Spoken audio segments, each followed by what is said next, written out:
эрхэлдэггүй. Би харин нямдэрж ахтал эрхэлнэ. Бусд нь бол эрхлэхгүй. Яагаад вэ гэх юм бол настай хүнд эрхэлэх бас гоё штэ. Тэрнээс биш битгий тэгж бас өөрт нь эрхэлдгийг битгий нийтдээ нь ялзаа л да. Би одоо юу гэж хэлэх гээд байгаа гэх юм бол хэд хэдэн зүйл асуумаар байна л да. Нэгдүгüүрт нь газрын тосны газрыг татан буулгаад одоо зам тээвэр явчаа тий. За би харин бүр ийм болтлоо ингээд бодилж штэ. Яагаад вэ гэх юм бол өнөөдөр энэ нөхцөл байдлын ийм байдалд хүртэл ингэж хямрааж байгаа байхгүй. Одоо та нарын зөвшөөрөл өгж байгаа байдал ч гэсэн бас ямар хууль юу явах уу гэдээ бас харж байгаа байх. Тэгэхээр би зам тээвэр дээр хэд хэдэн юм асуумаар байна. Нэгдүгüүрт нь юу гэх юм бол та Монголын төмөр замын ажиллаж байгаа хүний хувьд энэ нэг хил ам болоод байдаг энэ асуудлууд дээр хариулт өгөөч. Нэгдүгüүрт энэ гашуун сухай тэнэ тэрэ дээр төмөр зам ер нь баригдсан юм уу, баригдаагүй юм уу? Баригдах байгаа мó гүм овоосон шороо юм уу гүм. Яагаад тэгэхээр энэ бол бас энэ албад дээр ашиж байгаа хүний хувьд та байр суурьаа илэрхийлэх ёстой гэж би ойлгож байна. Хоёрдугаарт нь энэ Петрочайна Дачин Тамсаг гэдэг нэг доромтод нэг үнэхээр эрхэлсэн нэг компани байдаг. 25 жил зам тавиагүй. Газрын тосны газрынхан өнөөдөр тэн дээр хаалт хийж хувийн ашиг сонирхлоор халдаж өнөөдөр доромтынхны тийм учраас та энэ замыг ер нь тавиулах боломж байна уу? Байхгүй юу гэдгийг дээр би бас танд бодлого байна уу гэдгийг дээр би хариулт авмаар байна. Дээрээс нь одоо энэ Багнуурын нүүрс хөтөлбөр болж явах үед хүн хүртэл одоо юу гэдгийг хилмигдэж шахуу шоронд орсон байгаа. Энэ дээр би Германы Siemens компанийнхантай уулзаж ярьж ирсэн. Энэ нөхцөл байдлын талаар зүгээр албан бусаар. Тэгэхээр бид нар юу гэж хэлж байгаа вэ гэвэл Багнуур Улаанбаатарын хооронд захилгаан төмөр зам та нар хэрвээ тавьчих юм бол энэ нүүрсний чи асуудал дээр багадаа удахад нэг юм уу $2 жилдээ удахад 80-аас 90 эсвэл 100 сая орчим долларын цэвэр ашиг олох юм байлээ гэдэг надад бол албан ёсны тооцоо судалгаа үзүүлж байсан. Тийм учраас би таныг энэ захилгаан төмөр зам тэр дундаа өнөөдөр ачааны төмөр зам барих асуудал дээр танд өөрийн гэсэн бодол байдгүй гэдгийг би бас асуумаар байна л да. Яагаад гэвэл та төмөр замын салбарт байгаа гэдгээр энэ танилцуулга дээр орж ирсэн учраас. Дээрээс нь миний бас асуух гол зүйл юу вэ гэх юм бол ер нь бид нар мөнгө төгрөггүй гэж яриад байгаа ч гэсэн өнөөдөр бас л энэ Улаанбаатар дархан Улаанбаатар Эрдэнтийн энэ зам болвол үнэхээр бол хэцүү байгаа. Хүн амны одоо хүний аваар ослоос болоод амнаас хохирохоор хэмжээний ч болчиход байна. Тийм учраас энэ мянганы замаас энэ мянганы автозамаад ороогүй гэдгээсээ болоод өнөөдөр энэ иргэд бас хохирохсгүй. Таны тооцоолж байгаа, таны одоо бодож байгаагаар хизээ энэ замуудыг яг засаж янзлах боломж байгаа вэ? Энэ тал дээр танд энэ салбараасаа бас бодож судалсан, үзэж харсан зүйлүүд байна уу? Ер нь бол зүгээр ганц үг сайдын үед 6 аймгийг замтай холбосон. Тэгээ энэ одоо мөрөөдөл бол дуусах гээд байна уу, яах гээд байна?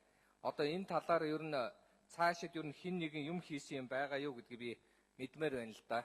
Тэгээ юм хийх одоо мөнгө төгрөг байна уу? Одоо энэ төлөвлөгөө байна уу?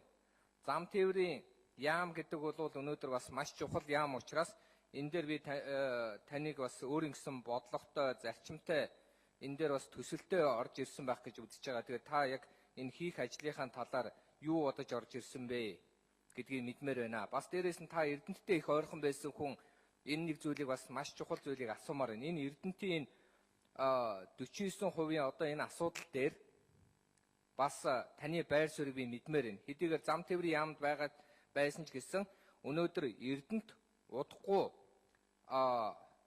надад ирсэн мэдээлэлээр бол Эрдэнэт удахгүй нөөц нь дуусах гээд байгаа учраас бусад ордуудаа ашиглыг гэхэд энэ тээврийн асуудал нь нэлээд ноцтой байдаг юм аа. Тийм учраас энэ Эрдэнэтийн энэ одоогийн үйлдвэр хаагдах гээд байгаа гэж ярьдаг. Та нэгэнт Эрдэнэттэй байсан хүний хувьд энэ дээр бас байр суурийг илэрхийлж өгөөч. Энэ тээврээс болоод ингэж дампуурч гээд байгаа мó гэдгийг би мэдмээр байна. Баярлалаа. За нэр дэвшигч Гамбат хариулъя. 81 байна уу? 81 дугаар микрофон өгч.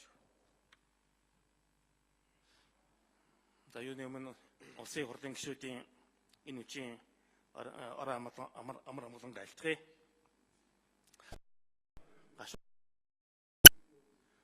Чингис Бондын 200 сая долларын санхүүжилтээр төмөр замын суур бүтцийн доод хэсгийг барьсан 86% гүйцэтгэлтэй явж байгаа.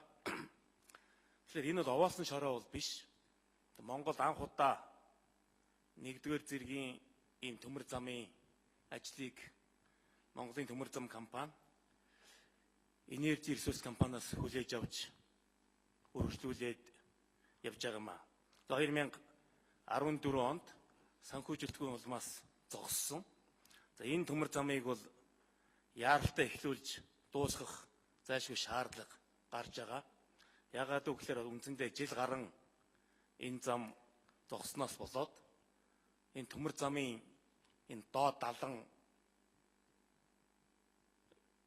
салхи эвдэрч гинтсэн юмнууд их гарч байгаа. Тийм учраас энэ замыг бол маш яралтай дуусгаж ашиглалтанд оруулахын зүйсэн шаардлага бол байгаа. За ерөн зөвөр миний хувьд бол энэ Чингис Бонд буюу арилжааны зээлээр энэ дид бүтц энэ төмөр замыг барих асуудал бол энэ бол буруу байсан. Энэ зайлшгүй хувийн хүүтэй ийм зээлээр энэ замыг барих ёстой юм аа. Хэрвээ энэ 5-6% хүүтэй ийм арилжааны зээлээр энэ төмөр замыг барих юм бол явандаа бол зээлийнхээ хүүнд дарагдаад энэ бол үндсэндээ дампуурах тийшээ хандах ийм магадлалтай. За миний хувьд бол төмөр замыг бол одоо ийм хөнгөлтэй зээлээр бага хувийн хүүтэй зээлээр барих ёстой гэж ингэж үздэг. За хоёрдугаар Петрочайнагийн зам. За энэ бол олон жил яригдж байгаа юм аа. Намайг мэргэжлийн хяналтын ерөнхий газар ажиллаж байхад Петрочайнад энэ замыг барих ийм албан даалгаврыг өргүүлж ийсэн. За энэ зам өнөөдөр 100 гаруй километр зам баригдаж дуусаад одоо хүлээлгэж өгөх гэж байгаа. Зам тээврийн яамтай гэрээ байгуулсан байгаа. Цаг хугацааны хувьд бол жоохон хоцрогдолтой байгаа учраас ингэж сунгах ийм шаардлага байгаа гэж ингэж үзэж байна. За 3 дугаарт Багнуур Улаанбаатарын энэ нүүрсний дээврийн асуудлыг цахилгаанжуулах тухай асуудлыг бол Улаанбаатар төмөр зам хувь нийлүүлсэн нийгэмлэг энэ судлаад хөөцөлдөж байгаа. Тэгэхээр ер нь бол энэ галт тэргийг бол энэ явандаа бол цахилгаанжуулахын зүй ёсны шаардлага бол байгаа. Тухайлх юм бол энэ 5 толгой гашин сугаатын 267 км төмөр зам ашиглалтанд орох юм бол техник эдийн засгийн үндэслэл дээр бол 16 ширхэг зүтгүүр 800 гаруй ширхэг ачааны вагон худалдаж авах ийм тооцоо тусгагдсан байна. За миний хувьд бол энүүнийг эхний ээлжинд худалдаж авах шаардлагагүй түрээсээр ашиглаад 5 толгойн цахилгаан станц баригдсны дараа энэ замыг зайлшгүй цахилгаанжуулах ёстой. Тэр үед нь бид 16 тэр цахилгаан зүтгүүр худалдаж аваад 800 энэ вагоныг бол худалдаж авах биш, сайн шандад ачааны галт тэрэгний үйлдвэр байгуулахаар Монголын төмөр зам компани техник эдийн засгийн үндэслэл хийгээд үндсэндээ дуусж байна. Энэ ажлыг мөн эхлүүлээд дотоодоо жилд 1000 ачааны вагон үйлдвэрлэх ийм үйлдвэр байгуулахаар Дорногов аймгийн сайн шанд сумаас газрынхаа гэрчлэгийг энэ 5 сард авсан. Тэгэхээр